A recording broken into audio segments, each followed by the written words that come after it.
والسلام على سيد الأنبياء والمرسلين وعلى آله وأصحابه أجمعين أما بعد أعوذ بالله من الشيطان الرجيم بسم الله الرحمن الرحيم الحمد لله رب العالمين الرحمن الرحيم مالك يوم الدين إياك نعبد وإياك نستعين اهدنا الصراط المستقيم صراط الذين أنعمت عليهم غير المغضوب عليهم ولا الضالين آمين۔ پچھلے درس میں ہم نے سنا تھا کہ اللہ تبارک و تعالیٰ نے قرآن مجید کو ایک وقت میں کیوں نازل نہیں فرمایا، جبکہ دیگر آسمانی کتابیں ایک مرتبہ میں نازل ہو گئی، لیکن قرآن مجید کے نزول کے لیے 23 برس کا عرصہ کیوں لگا؟ اور دوسری بات، اللہ تعالیٰ نے اس قرآن مجید کی حفاظت کے لیے کیسی تدبیریں اور صحابہ اکرام رضوان اللہ علیہم اجمعین کے ذریعے اس قرآن مجید کو محفوظ فرمانے کے کئی سارے طرق کو اللہ رب العزت نے رائج فرمایا، اس بات کو ہم نے سنا۔ سورۃ الفاتحہ میں چند معارف اور مسائل ہیں، اس درس میں ہم اس کو سمجھیں گے۔ اللہ تبارک و تعالیٰ نے اس سورۃ الفاتحہ میں 7 آیتیں رکھی، جن میں سے پہلی 3 آیتوں میں اللہ تعالیٰ نے اپنے بندوں کو اپنی تعریف کرنا سکھایا، اور اس تعریف کا اللہ رب العزت خاص انداز میں جواب بھی دیتے ہیں۔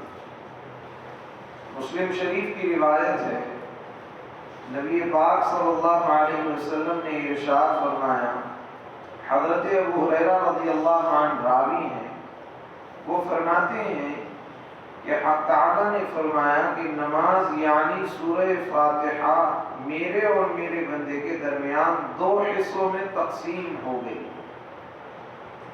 اور اللہ تبارک و تعالیٰ اس سورہ فاتحہ کو 2 حصوں میں تقسیم کیا۔ پہلا حصہ کیا ہے؟ پہلی 3 آیتوں میں بندہ اپنے رب کی حمد اور تعریف بیان کرتا ہے، اس کے بعد دوسرے حصے میں اپنے رب سے بندہ دعا مانگتا ہے، وہ دعا جس دعا کے حاصل ہونے کے بعد بندے کی زندگی کا بیڑا پار ہو جاتا ہے، دنیا اور آخرت میں وہ کامیاب ہو جاتا ہے۔ اور بیچ میں ایک آیت ایسی ہے جس کو اللہ رب العزت نے اپنے بندے اور اپنے درمیان میں آدھا آدھا تقسیم کر دیا، یعنی اس آیت میں 2 حصے ہیں۔ ایک حصہ یہ ہے کہ بندہ اپنے رب کی تعریف کرتا ہے، اور دوسرے حصے میں اللہ رب العزت اپنے بندے کو عطا کرتا ہے۔ یعنی جب نماز میں امام سمع اللہ لمن حمیدہ کہتا ہے تو یہ سمع اللہ لمن حمیدہ کیا ہے؟ جس وقت یہ اعلان کرتا ہے اگر امام سمجھ جائے تو اس کا دل کانپ اٹھے، آواز اس کی زبان سے نہ نکلے، یہ ایسی اللہ رب العزت کی جانب سے خبر ہے جو امام اپنے مقتدیوں کو سناتا ہے۔ کیا سناتا ہے؟ اللہ نے اس کی سن لی جس نے اس کی تعریف کی۔ جب بندہ رکوع میں اس کی تعریف کرتا ہے، سبحان ربی العظیم، پاک ہے میرا رب، میرا پالنے والا جو سب سے بڑا ہے، جب اس نے یہ رکوع میں جھک کر تعریف کی تو امام اٹھتے ہوئے کہتا ہے اللہ نے اس کی سن لی جس نے اس کی تعریف کی۔ اب جتنے بندے رکوع میں جھک کر اللہ کی تعریف کرتے ہیں، سبحانہ کہتے ہیں، اللہ رب العزت کی پاکی، اور ربی العظیم، ربی سے مراد میرا پالنے والا، اور عظیم کہتے ہیں سب سے بڑا، کہ اس سے بڑا کوئی نہ۔ اللہ وہ ہے کہ جس سے بڑا اور جس کے برابر کوئی نہیں۔ اللہ کی قدرت وہ ہے کہ جس کی قدرت کے سامنے کسی کی قدرت نہیں، اور جس کی قدرت سے بڑھ کر کسی کی قدرت نہیں۔ اس رب کے بارے میں بندہ رکوع میں یہ کہتا ہے سبحان ربی العظیم، میں پاکی بیان کرتا ہوں میرے پروردگار کی جو سب سے بڑا ہے۔ تو امام کیا کہتا ہے؟ سمع اللہ لمن حمیدہ، اللہ نے اس کی سن لی جس نے اس کی تعریف بیان کی. اب تم نے رکوع میں تعریف بیان کی، اللہ رب العزت نے سن لی. ایسے ہی جب بندہ اللہ تبارک و تعالیٰ کی تعریف میں کہتا ہے الحمدللہ رب العالمین، تمام تعریفیں اس رب ذوالجلال کے لیے ہے جو سارے جہانوں کا پالنے والا ہے. ہم کتنے جہان کو جانتے ہیں؟ چند جہانوں کو ہم جانتے ہیں، لیکن کئی ایسے جہان ہیں جس کو ہم نہیں جانتے. ستارے کتنے ہیں جس کو ہم نہیں جانتے، اور اسی طرح سے چاند اور سورج کتنی بڑی دنیا ہے اس کو ہم نہیں جانتے. اللہ رب العزت ان سارے جہانوں کا مالک ہے. اللہ رب العزت کی جب ہم یہ تعریف کرتے ہیں کہ تمام تعریفیں اس رب ذوالجلال کے لیے ہے جو سارے جہانوں کا پالنے والا ہے، تو اللہ کے یہاں سے اس بندے کو جواب آتا ہے. کیا آتا ہے؟ حمیدنی عبدی، میرے بندے نے میری تعریف بیان کی. اللہ اس کو جواب دیتے. نماز میں کھڑے ہو کر جب بندہ الحمدللہ رب العالمین کہتا ہے تو اللہ کے یہاں سے جواب آتا ہے حمیدنی عبدی، میرے بندے نے میری تعریف بیان کی. جب بندہ دوسری آیت میں کہتا ہے الرحمن الرحیم، تو اللہ رب العزت اس کے جواب میں کہتا ہے کہ میرے بندے نے میری حمد و ثنا بیان کی، خاص تعریف بیان کی. الف لام جہاں پر بھی لگتا ہے عربی میں یہ مشہور ہے کہ الف لام خاص کے لیے لگتا ہے. مثلا رشید کہتے ہیں کہ اللہ رب العزت کی ذات اور اس کی صفت اور اس کا یہ ایک نام ہے جو 99 ناموں میں سے ایک نام ہے. اسی طرح سے ہم نے رشید کہا تو یہ اللہ رب العزت کی طرف ہوا. الرشید یعنی عبد الرشید میرے نام کی طرف کہتے ہیں تو الف لام لگانے سے وہ خاص ہو جاتا ہے. اللہ رب العزت نے جتنی تعریف اپنے بندے کو سکھائی ہے اس تعریف کو اگر بندہ کرتا رہے تو یقین جانیے اللہ رب العزت کی رحمت خاصہ اس کی طرف متوجہ ہوتی ہے. لیکن ہمارا حال یہ ہے کہ ہم جانتے ہی نہیں کہ اللہ کی تعریف ہے. پڑھتے تو سب ہیں الحمدللہ رب العالمین، سورہ فاتحہ کس کو نہیں پتا، لیکن سورہ فاتحہ جب بندہ پڑھتا ہے الحمدللہ رب العالمین تو اللہ کے یہاں سے جواب آتا ہے میرے بندے نے میری تعریف بیان کی. فرشتوں کے سامنے اللہ کہتے ہیں، اور الرحمن الرحیم کہتا ہے تو اللہ رب العزت فرماتے ہیں میرے بندے نے میری خاص حمد و ثنا بیان کی. پھر اس کے بعد آگے اللہ تبارک و تعالیٰ فرماتے مالک یوم الدین. جب بندے نے اس بات کی گواہی دی کہ میرا رب روز جزا کا مالک ہے تو اللہ رب العزت کہتا ہے کہ یقیناً میرے بندے نے سچ کہا ہے کہ میں روز جزا کا مالک ہوں، میں بدلے کے دن کا مالک ہوں. جس دن بندہ دنیا میں اپنی زندگی مکمل کر کے میرے پاس آئے گا تو اس وقت جس وقت میں اس کو بدلہ دوں گا تو اس بدلے کے دن کا صرف میں اکیلا مالک ہوں اور کوئی مالک نہیں. ہمارے پاس مزدور کام کرتا ہے، کام سے جب فارغ ہوتا ہے تو اس مزدور کو کیا دیتے ہیں؟ اجرت سے. اسے ہم اس کے مزدور کی مزدوری دیتے ہیں اور اس مزدور کی مزدوری دینے میں ہم کوئی کنجوسی نہیں کرتے اور اس مزدور کی مزدوری ہم اس کا حق سمجھتے ہیں. ایسے ہی بندہ جب اپنے رب کے پاس جائے گا اس دنیا کی زندگی کو مکمل کر کے تو وہ رب ان بندوں کو جزا یعنی بدلہ دینا ان کا حق سمجھے گا اور دے گا ان کا. اب اس کے بعد چوتھی آیت میں بندے پہلے حصے میں کہتے ہیں کہ اے میرے پروردگار ہم آپ ہی کی عبادت کرتے ہیں اور آپ ہی کی مدد مانگتے ہیں. تو اس میں دو مضمون ہیں. ایک یہ کہ بندے نے اس بات کی گواہی دی کہ اے میرے اللہ ہم آپ ہی کی عبادت کرتے ہیں، اور دوسری گواہی یہ دی کہ ہم مدد کسی سے نہیں مانگتے، صرف آپ ہی سے مانگتے. اسی لیے اللہ کے نبی صلی اللہ علیہ وسلم نے جو دعائیں مانگی ہیں اس دعاؤں میں ایک دعا یہ بھی ملتی ہے کہ اللہ کے نبی صلی اللہ علیہ وسلم نے دعا مانگی باری تعالیٰ جب یہ ہاتھ تیرے سامنے پھیلے ہیں تو ان ہاتھوں کی لاج رکھنا کہ یہ ہاتھ پھر دوبارہ کسی تیرے علاوہ کے سامنے نہ پھیلے. ہمیں بھی اس دعا کے مانگنے کا اہتمام کرنا چاہیے. تو اس مضمون میں چوتھی آیت میں اللہ تبارک و تعالیٰ اور بندے کے درمیان کا آدھا حصہ. ایک جز تو یہ ہے کہ بندہ اس بات کی گواہی دیتا ہے کہ میں اللہ تیرے علاوہ کسی کی عبادت نہیں کرتا ہوں، تیری ذات میں تیری صفات میں کسی کو شریک نہیں ٹھہراتا ہوں. اور دوسرے جز میں یہ کہتا ہے کہ اللہ ہم تجھی سے مدد مانگتے ہیں، کسی اور سے مدد نہیں مانگتے. تو اللہ تبارک و تعالی اس میں بندے کو یہ جواب دیتے ہیں کہ بندے کو وہ ملے گا جو وہ چاہتا ہے۔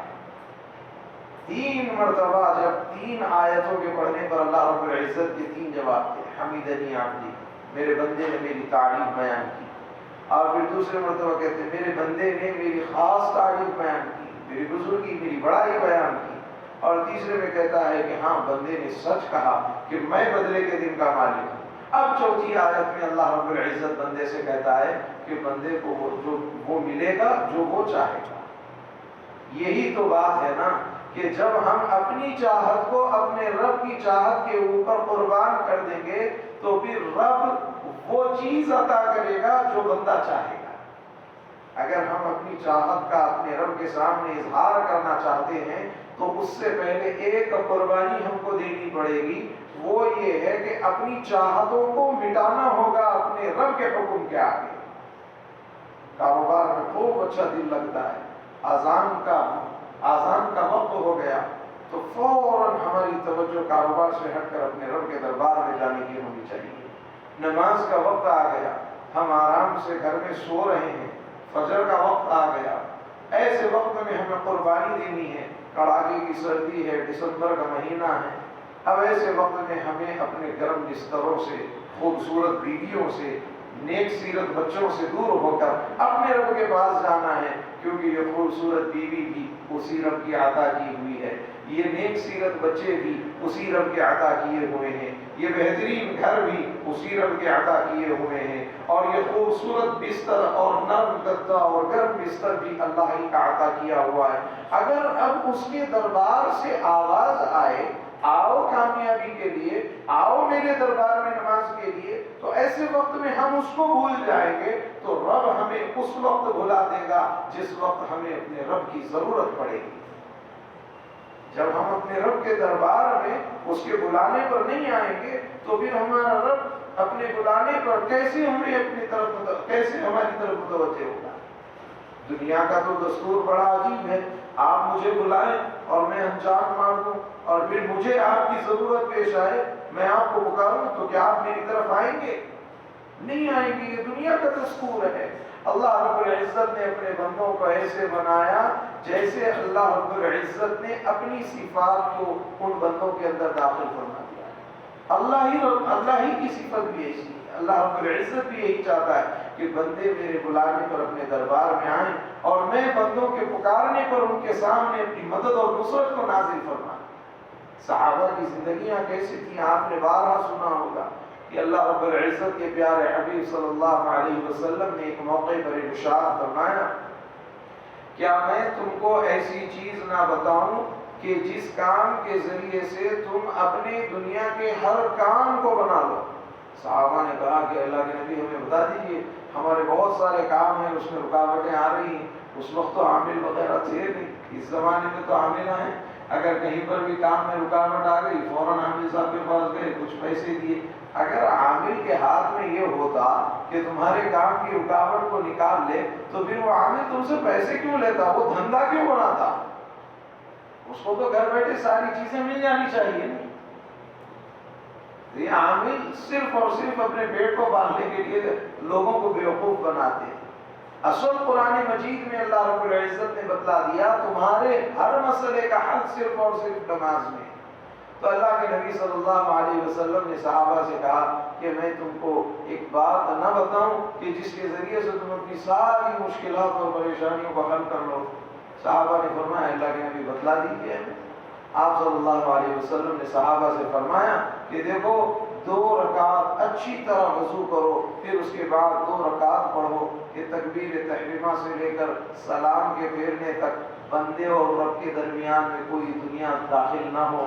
جب تم ایسی نماز 2 رکعت مکمل کرو گے تم ہاتھ اٹھانے سے پہلے اللہ تمہاری دلوں کی خواہش کو پورا کر دے گا۔ آج ہم نماز میں رہتے ہیں فوراً یاد آتا وہ شیطان کو 10,000 روپے دامن تھا، اس کا حساب نہیں آیا۔ جیسا پہلی رکعت میں رکعت مانا وہ آج چمچے والا آیا تھا، اس کا حساب کرنے میں جیسا رکعت مانتے ہی پہلے جو ہمارے دماغ اس طرف جاتے ہیں۔ تو ٹوپی کا کاروبار کرنے والا ہے تو فوراً جو نماز میں ٹھہرتی وہ بمبئی میں فلاں مال والے کو اتنے پیسے دینا ہے، وہ یاد آ گیا نماز میں، نماز پڑھتے ہی جو فون اٹھا کے کرتے بھائی تمہارے مال کے پیسے میں بھول گیا تھا، ابھی یاد آیا نماز میں ٹھہرا دو، انشاءاللہ جاتے بھیج دیتا ہوں۔ نماز ایسی ہونی چاہیے کہ تکبیر تحریمہ سے لے کر سلام کے پھیرنے تک بندے اور رب کے درمیان میں کوئی دوسری چیز حائل نہ ہو، تو پھر ایسی نماز کے بعد جب بندہ ہاتھ اٹھاتا ہے اس کے ہاتھ گرنے سے پہلے اپنی آنکھوں سے اپنے رب کی مدد اور نصرت کو اترتا ہوا دیکھے گا۔ اللہ کے نبی صلی اللہ علیہ وسلم نے جب یہ ارشاد فرمایا، صحابہ نے کہا مزے ہو گئے، ہمیں تو وہ چیز مل گئی جس چیز کا ہمیں انتظار تھا، اب ہم ایسی نماز پڑھیں گے۔ اور صحابہ نے نماز پڑھی۔ آپ نے واقعہ سنا ہوگا، ایک صحابی کو جو ہے نیزہ لگا جس سے جو ہے وہ شہادت کے بالکل قریب ہو گئے، اور اس قدر تکلیف ہو رہی تھی کہ اس کو نکالنے میں ان کی جان نکل رہی تھی۔ تو انہوں نے کہا کہ رک جاؤ، میں نماز کی نیت باندھ لیتا ہوں، میں نماز میں کھڑے ہوتا ہوں، تب میرا نیزہ نکال لینا۔ فوراً نیت باندھی، نماز میں کھڑے ہو گئے، وہ لوگ نیزہ نکال لیا۔ نماز ختم کرنے کے بعد وہ پوچھ رہے ہیں کہ بھئی ابھی تک نہیں نکالا تو میرا نیزہ؟ تو لوگوں نے کہا، صحابہ نے کہا کہ نہیں، ہم نے آپ کے نیزے کو نکال لیا۔ ایسی ان کی نمازیں ہوا کرتی تھی۔ نماز میں جب کھڑے ہوتے تھے تو اس بات کی انہیں خبر بھی نہیں ہوتی کہ ان کے آزو بازو کون ہے۔ آج ہم نماز پڑھتے ہیں تو ہمیں اس بات کی بھی خبر ہوتی ہے پچھلی 3 صفوں میں کون آ کے ٹھہرا، پیروں کی آہٹ سے ہم سمجھ لیتے ہیں یہ ہمارے حبیب بھائی، یہ ہمارے عثمان بھائی، یہ فلاں صاحب بھائی، کیونکہ ان کے آنے کے ایک انداز کو ہم نے اپنے دماغ میں بٹھا لیا، اور پہلی صف میں ہم ٹھہر کے بول دیتے ہیں کہ فلاں وقت میں تم تیسری رکعت میں آئے، عثمان بھائی تم ظہیر میں چوتھی رکعت میں آئے، ایسا۔ تو ایسی ہماری نمازیں ہو گئی، ذرا سی آہٹ پر ہمارے رب کی طرف سے دماغ ہمارا ہٹا اور بندوں کی طرف چلا گیا۔ اگر ایسی نمازیں ہوگی تو پھر رب کی نصرت اور اس کی مدد کیسے بندوں کی طرف آئے گی؟ اسی لیے اللہ رب العزت نے اس چوتھی آیت میں بندوں سے اقرار کروایا کہ تم یہ اقرار کرو، اس بات کو اپنے رب کے سامنے بار بار کہو کہ اے اللہ، ہم صرف اور صرف تیری ہی عبادت کرتے ہیں، ایاک نعبد وَإِيَّاكَ نَسْتَعِينُ، اور ہم صرف اور صرف تجھی سے مدد مانگتے ہیں، اب ہمیں دنیا کے کسی انسانوں کی مدد کی ضرورت نہیں۔ جب اللہ کی مدد آ جائے تو پھر دنیا کے کسی انسان کی مدد کو بندہ جو ہے طلب نہیں کرتا، چاہتا نہیں، کیونکہ اللہ کی مدد سب سے بہترین مدد ہے۔ تو اس آیت میں، چوتھی آیت میں، بندہ جب یہ کہتا ہے کہ ایاک نعبد وایاک نستعین، اور اس کا دل بھی اس بات کی گواہی دیتا ہے، اور عمل میں بھی اس کی نماز میں سوائے اللہ کے کوئی غیر داخل نہیں ہوتا، تو اللہ آسمانوں سے اعلان کرتے ہیں بندے کو وہ ملے گا جو وہ چاہتا ہے۔ اگر نماز میں غیر کو ہم نے داخل کر دیا، خالق اور مخلوق کے درمیان میں دنیا آ گئی، تو پھر اللہ رب العزت وہ چیز ہم کو عطا نہیں کرتے جو ہم چاہتے ہیں۔ پہلے ہم وہ کریں نا جو ہمارا رب چاہتا ہے، پھر رب وہ کرے گا جو ہم چاہیں گے۔ اگر ہم نے اس کی چاہت کے مطابق زندگی نہیں گزاری تو پھر ہم اس بات کی امید کیسے کرتے ہیں کہ رب ہماری چاہت کو پورا کرے گا، ہماری مانگوں اور مرادوں کو پورا کرے گا؟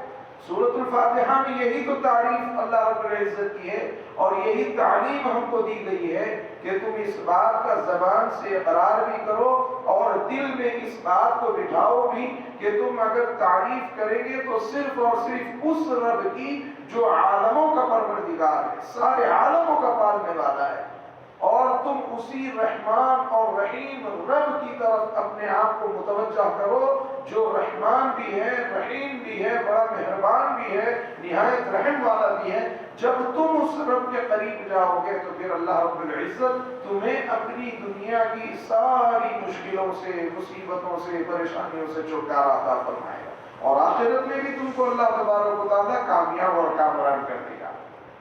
اور پھر فرمایا کہ تم اپنے رب کے بارے میں اس بات کو اپنے دل میں بٹھا لینا کہ یہ رب تمہاری زندگیوں کا مالک ہے، ویسے ہی روز جزا کا بھی مالک ہے۔ تم آج جو زندگی گزار رہے ہو، ایک وقت آئے گا تم اپنے رب کے سامنے کھڑے رہو گے اور رب العالمین تم سے تمہاری دنیا کی زندگی کے بارے میں سوال کریں گے۔ یہ حدیث قدسی ہے، ما تزال قدم عبد يوم القيامة حتى يسأل عن عرضين، عن عمره فيما أفنى، وعن شبابه فيما أبلى، وعن ماله من أين اكتسبه وفيما أنفقه وماذا علم فيما عمله. اللہ کے سامنے جب بندے کھڑے ہوں گے، اللہ فرماتا ہے کہ ابن آدم کے قدم میرے سامنے سے اس وقت تک نہیں ہٹیں گے جب تک کہ میں 4 سوالوں کا جواب اپنے بندوں سے نہ لوں. سب سے پہلا سوال ہوگا عمری فیما افنا، میں نے تم کو عمر دی تھی، اس عمر کو تم نے کہاں فنا کیا، کہاں ختم کیا، کیسے گزاری اس عمر کو. اس عمر کے بارے میں پورا سوال ہوگا اللہ سے اور پورا جواب دینا ہے اللہ کو. یہ 60 برس کی زندگی کو ہم نے کیسے گزارا، اس کا جواب اپنے رب کے سامنے دینا ہے. وہی اس بات کو اللہ رب العزت نے فرمایا کہ تم اپنے دلوں میں اس بات کو بٹھائے رکھو کہ وہ رب آخرت کے دن تم سے سوال کرنے والے دن، یعنی یوم جزا کے دن، بدلے والے دن کا مالک ہے. وہ تم سے تمہاری زندگی کے بارے میں پوچھے گا. ایک ایک لمحہ جو تم نے یہاں پر گزارا ہے، اس لمحے کے بارے میں تم کو اپنے رب کے سامنے جواب دینا ہے. اسی لیے اس آیت میں فرمایا کہ اس بات کو ہمیشہ اپنے دل میں بٹھائے رکھو کہ وہ اللہ جو اس دنیا کا مالک ہے وہ آخرت کے دن کا بھی مالک ہے. اور وہ ایسا دن ہوگا، سورہ یاسین میں اللہ رب العزت فرماتا ہے کہ ہماری انگلیاں گواہی دیں گی. الیوم نختم علی افواہہم، اللہ فرماتے ہیں کہ اس دن اللہ تبارک و تعالیٰ اپنے ہونٹوں پر مہر لگا دیے جائے گی. آج ہم بات کرتے ہیں کس سے؟ ہاتھ سے، زبان سے بات کرتے ہیں.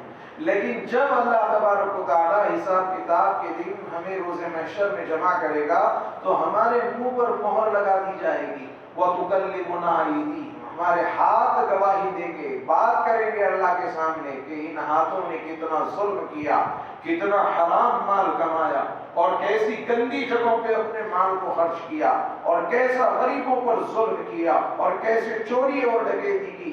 یہ ہاتھ ہمارے دشمن بن جائیں گے اور یہ اللہ کے سامنے جواب دیں گے، گواہی دیں گے ہمارے خلاف. وَتُكَلِّمُنَا أَيْدِيهِمْ وَتَشْهَدُ أَرْجُلُهُمْ، اور ہمارے پیر اللہ کے سامنے گواہی دیں گے. ان ساری باتوں کا اللہ رب العزت نے اپنے بندوں کو خلاصہ کر کے یوں بدلا دیا کہ تم جتنا دنیا میں اپنے ہاتھ اور پیر کو خوش رکھنے کے لیے اپنے رب کو راضی کرنے، اپنے رب کو ناراض کر رہے ہو، کل یہی ہاتھ اور پیر تمہارے خلاف اپنے رب کے سامنے گواہی دیں گے. اور اس وقت تم اپنی زبانوں سے کہو گے ہائے افسوس یہ ہاتھوں کو کیا ہو گیا، ہائے افسوس یہ پیروں کو کیا ہو گیا جو میرے خلاف ہی میرے رب کے سامنے گواہی دے رہے ہیں، جبکہ میں نے اپنے رب کو ناراض کیا ہے ان ہاتھوں کو خوش کرنے کے لیے، ان پیروں کو خوش کرنے کے لیے اور اس پیٹ کو خوش کرنے کے لیے. اور آج یہی میرے دشمن بن گئے، یہی میرے خلاف گواہی دے رہے ہیں. اس وقت رب ذوالجلال کہے گا کہ آج کا دن بدلے کا دن ہے، روز جزا کا دن ہے، اور اس دن تمہیں وہی ملے گا جو تم دنیا میں کما کر لائے. اسی لیے دنیا میں بار بار کہا جاتا ہے کہ ہم اپنی زندگی کو ایسے گزاریں جیسے ہمارا یہ آخری دن ہے. اگر کسی کو معلوم ہو جائے کہ وہ کل مرنے والا ہے یا 1 مہینے کے بعد مرنے والا ہے تو وہ کیسے اپنی زندگی گزارتا ہے. ایک واقعہ آپ نے آسٹریلیا کا سنا ہوگا. آسٹریلیا میں ایک بے پناہ مالدار آدمی رہتا تھا، بہت زیادہ مالدار تھا.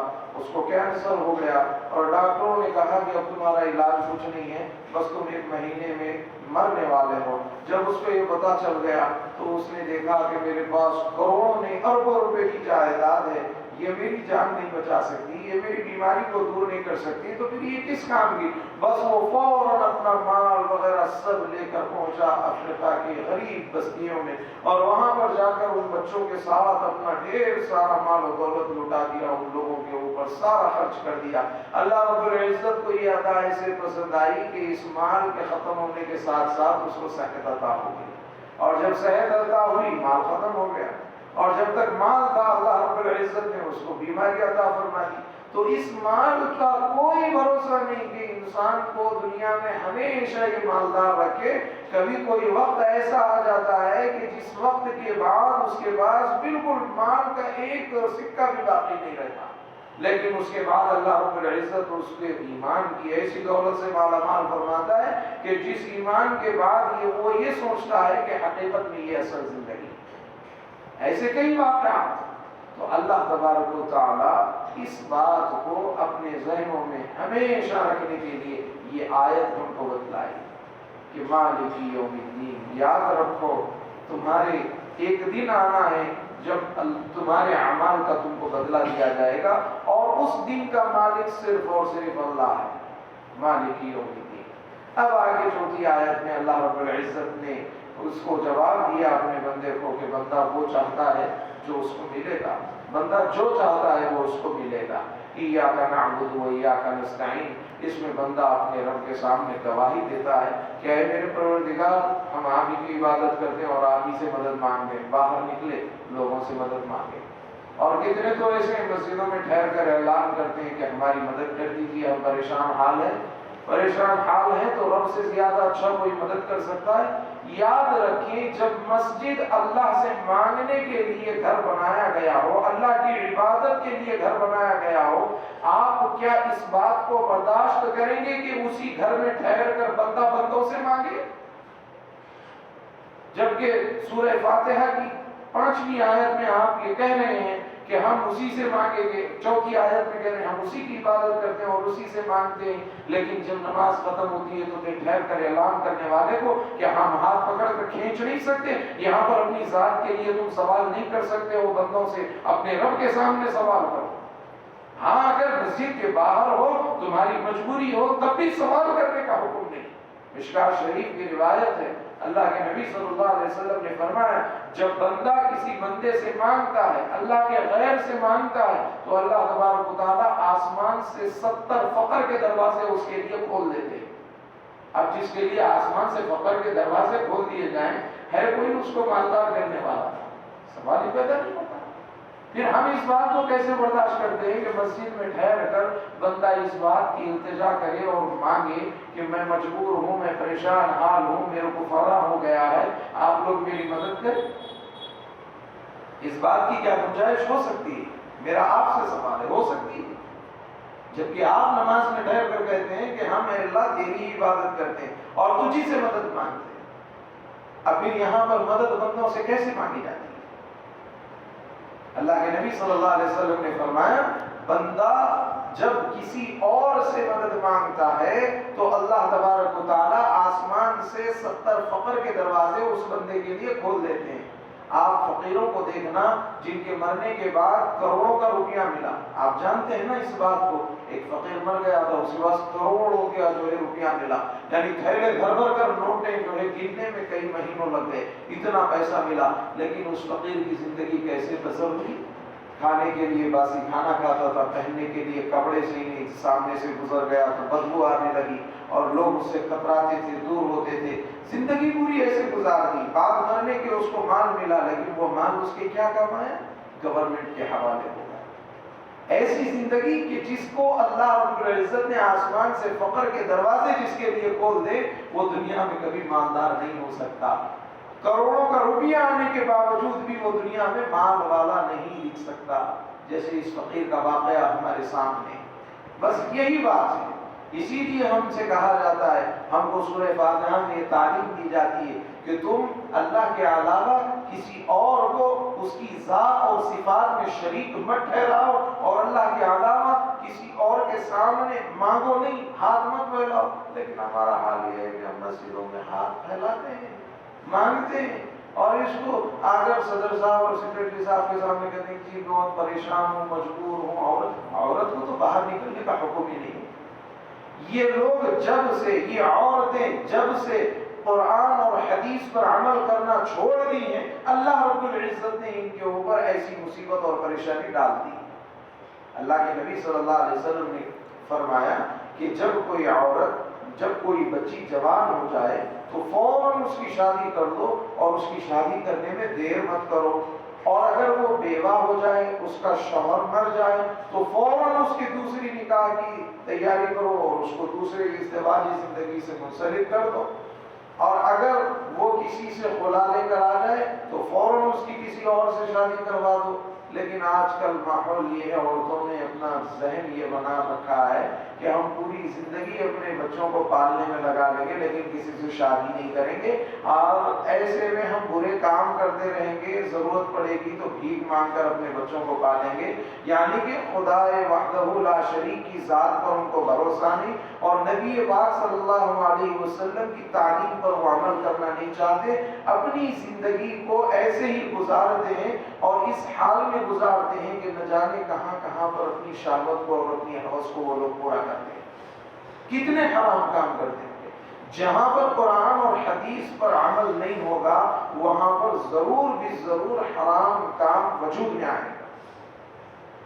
آدمی یا تو سنت پر عمل کرے گا، یا تو بدعت پر، یا تو قرآن میں اللہ کے حکم کے اوپر زندگی گزارے گا، یا اپنی خواہشات اور حرام طریقے سے زندگی گزارے گا۔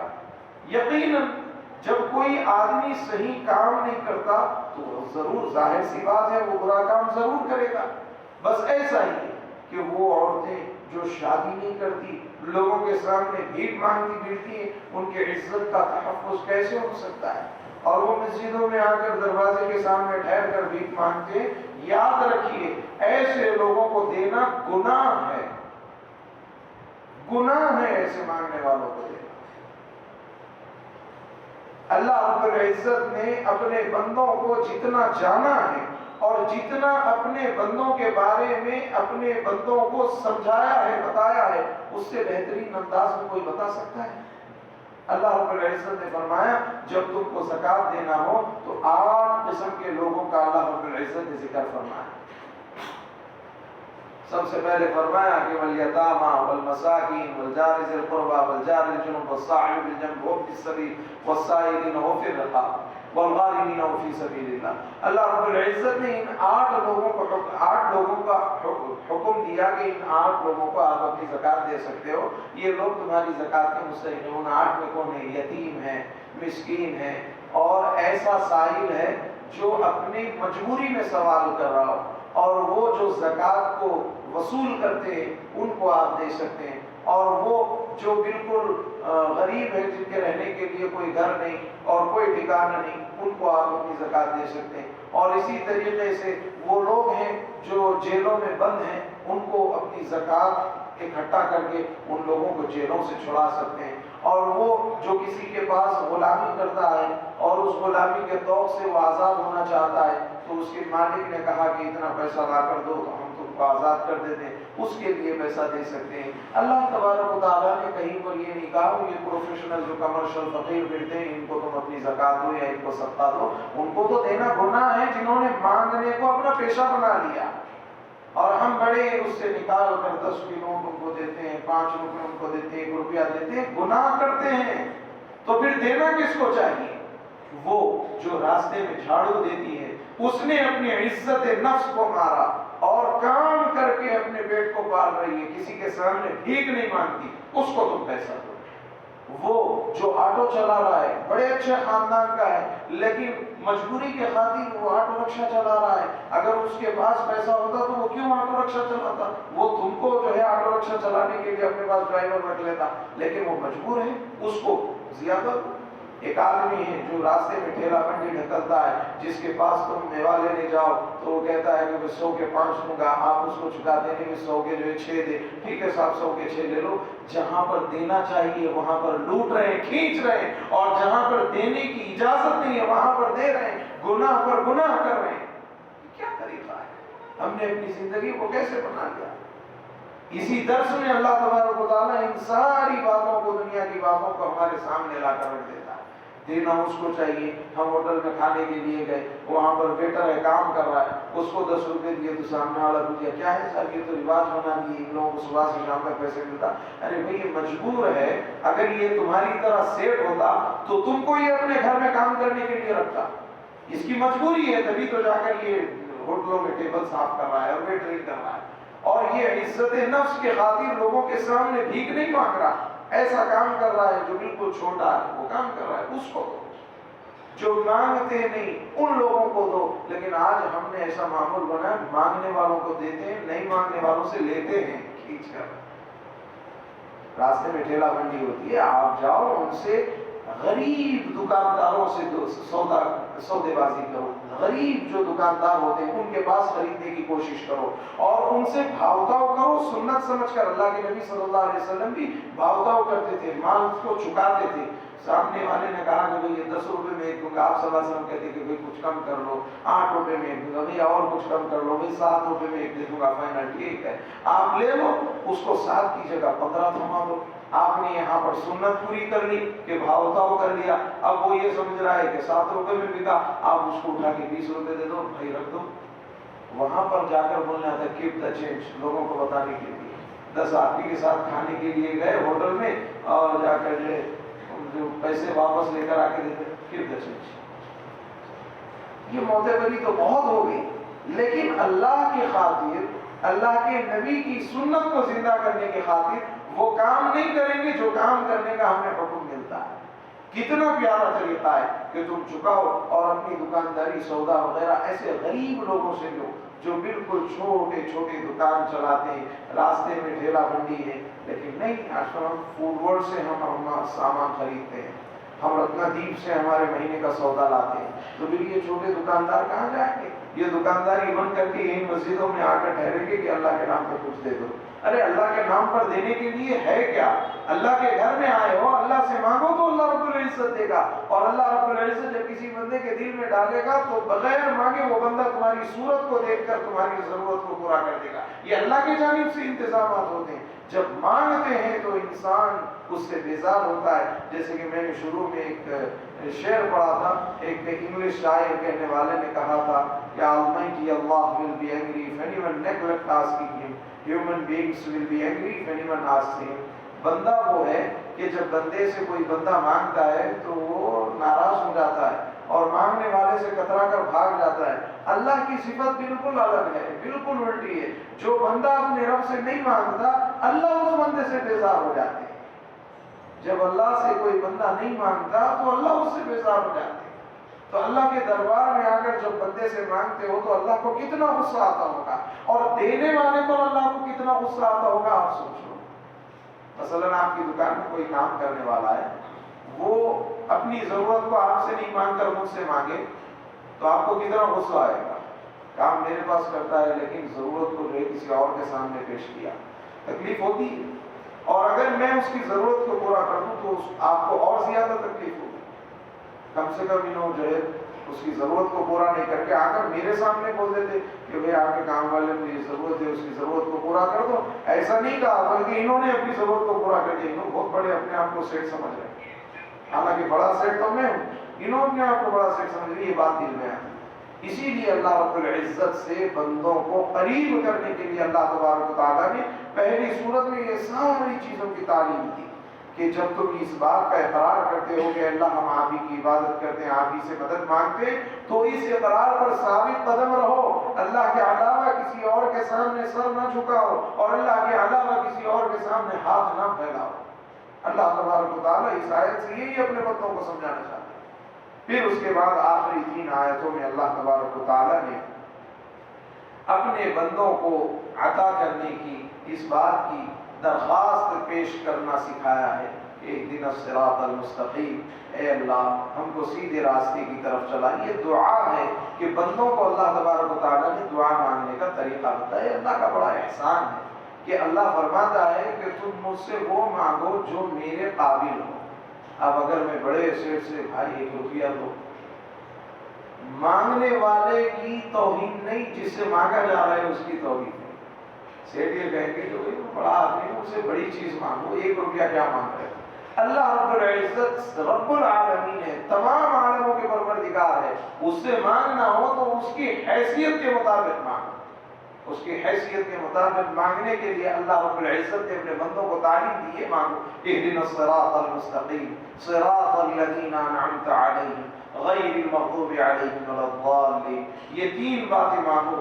سب سے پہلی بات یہ مانگو کہ اے اللہ ہم کو صراط مستقیم پر گامزن فرما، ایسے راستے پر ہم کو لگا دے جس راستے پر تو ہم کو دیکھنا چاہتا ہے، ایسے راستے پر ہم کو چلا دے جس راستے کی انتہا جنت پر ہوتی ہے، ایسے راستے پر ہم کو چلا دے جس راستے پر ہمارے نبی صلی اللہ علیہ وسلم گزر چکے، ایسے راستے پر ہم کو چلا دے جس راستے پر تو نے اپنے بندوں پر پہلے انعام نازل فرمایا ہے، ایسے راستے پر چلا دے جس راستے پر چلنے کے بعد تو ان بندوں سے راضی ہو چکا ہے، اور ایسے راستے پر ہم کو ہرگز نہ چلا جس راستے پر چلنے والوں پر تو نے غضب نازل فرمایا، جس راستے پر چلنے والوں پر تو نے اپنے عذاب کا کوڑا نازل فرمایا۔ فصب علیہم ربک صوت عذاب ان ربک لبالمرصاد فاما الانسان اذا ما ابتلاه ربه فاکرمه ونعمه۔ حضرت موسیٰ علیہ السلام نے جب پوچھا کہ اے اللہ آپ ان بندوں پر اپنے عذاب کا کوڑا کیوں نازل فرمائے ہیں، تو اللہ رب العزت فرماتے ہیں کہ یہ وہ بندے تھے جن کے پاس نیک اعمال بہت زیادہ تھے اور جو سیدھے راستے پر چلتے تھے، لیکن ان کے اندر ایک بری عادت یہ تھی کہ جو غلط راستے پر چلتے تھے ان کے ساتھ ان کا میل ملاپ تھا، جو غلط راستے پر چلتے تھے ان کے ساتھ وہ رشتہ داری نبھاتے تھے، جو غلط راستے کے اوپر چل رہے تھے یہ ان کے ساتھ اپنے تعلقات کو قائم کر رکھے تھے، جس کی وجہ سے اللہ کے عذاب کا کوڑا جب نازل ہوا تو ان گناہگاروں کے ساتھ ساتھ اللہ تبارک و تعالیٰ کے عذاب کا کوڑا ان نیکوکاروں کو بھی تباہ کر دیا۔ تو اللہ رب العزت سے ہم یہ دعا مانگے کہ اللہ تبارک و تعالیٰ ہم کو سیدھے راستے پر چلائے، ان لوگوں کے راستے پر چلائے جن لوگوں کے راستے پر اللہ رب العزت نے انعام نازل فرمایا، اور ان لوگوں کے راستے سے اللہ ہم سب کو بچائے جو اس راستے پر چل کر گمراہ ہو گئے اور اللہ رب العزت کے عذاب کا کوڑا ان پر نازل ہوا۔ تو ان باتوں میں اللہ تبارک و تعالیٰ نے مفسرین کے ذریعے چند معارف اور مسائل کو نکالے۔ ان آیات میں سورہ فاتحہ کے جو مضامین ہیں ان مضمون میں چند ایسی باتیں مفسرین نے لکھی ہیں کہ جو اس روئے زمین پر ہم کو جاننا اور اس مفسرین اکرام کی تفاسیر کو سن کر ان باتوں کو سمجھنا ہمارے لیے بے حد ضروری ہے۔ ہم یہ سمجھتے ہیں کہ صرف قرآن مجید کو ایک ہی چیز میں سمجھا جاتا ہے، نہیں، قرآن مجید کو سمجھنے کے لیے بہت زیادہ علوم اور فنون کی ضرورت پیش آتی ہے۔ اسی لیے تفاسیر کو جو لکھتے ہیں ان لوگوں نے لکھا ہے کہ کم سے کم 52 زبانوں کو جاننا ضروری ہے اگر قرآن مجید کو سمجھنا ہے، اور ان کے حالات کو بھی جاننا ضروری ہے جو اس جگہ پر ان مقامات پر رہتے ہیں۔ تو اس میں چند معارف اور چند مسائل ہیں جو انشاءاللہ آگے آئیں گے۔ اللہ رب العزت سے دعا فرمائیں کہ اللہ تبارک و تعالی ہمیں قرآن مجید کے اوپر عمل کی اور نبی پاک صلی اللہ علیہ وسلم کی تعلیمات پر عمل کی توفیق عطا فرمائیں۔ آمین۔ وآخر دعوانا الحمدللہ رب العالمین۔